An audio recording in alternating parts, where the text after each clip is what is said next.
Ур чадвараар илүүрхий. Улс их орны хөгжлийн ачаа өндөр ур чадвартай боловсон хүчний нуруунд дээр явдаг зүй тогтолтой.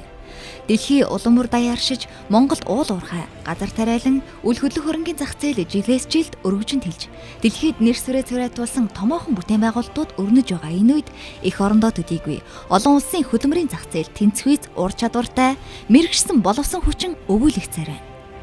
Мэргэжил сургалт үйлдвэрлэлийн төв Политехник коллежийн нэр хүндийг өсгөх, суралцагчдын эдэг сонирхол, ур чадварыг нэмэгдүүлэх үүднээс Монгол Улсын засгийн газар 2014 онд дэлхийн ур чадварын байгууллагын 69 дахь гишүүн орноор элсэн юм.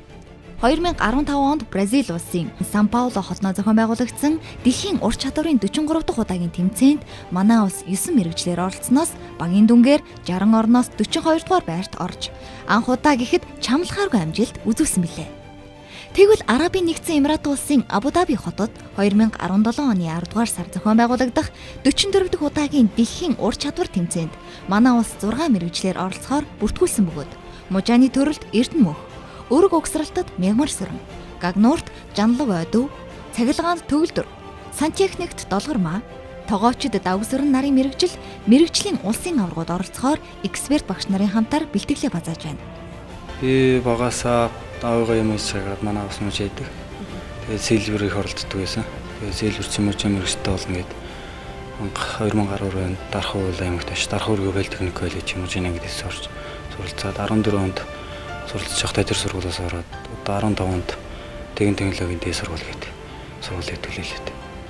Нөгөө барилга угсралтын мужийн техникчийн ангид элсэж орж байна. Сан нэгний мэрэгжлийн эрэл хэрэгцээтэй одоо ер нь ирээдүйд төгсөх мэрэгчлээ тэгээд би сан нэгний мэрэгчлэлийг сонгож орсон. Дэлхийн ур чадварын тэмцээнд оролцох зорилго гэх юм бол энэ болохоор яг улсын хэмжээний дэлхийн хэмжээний болохоор тэгээд тодорхой хэмжээний том зорилго гэж тавьж бас хэцүү тэмцээн шнийч бас дэлхийн тэмцээн учраас дэлхийн ур чадварын 2D 3D мод бол Joiner-гээд дотоод зэлийн хэмжээний чиглэлээр оролцож байгаа.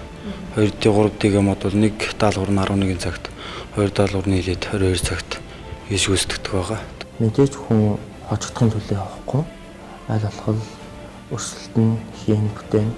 цаашдаа бол мэрэгчлэрээ илүү дээшээ сурна.